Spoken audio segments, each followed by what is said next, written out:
একটুখানি পানি দিয়ে সৃষ্টি মানব জাতি, তবু কেন পৃথিবীতে এত মাতামাতি? একটুখানি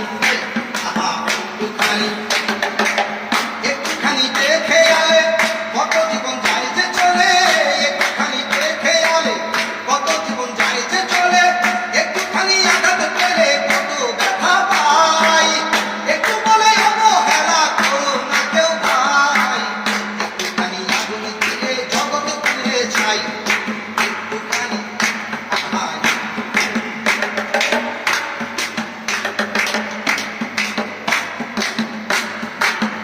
একটুখানি ভালোবাসায় ফুলে ফুলে বাসর সাজায়, একটুখানি সুখের আশায় কত আয়োজন।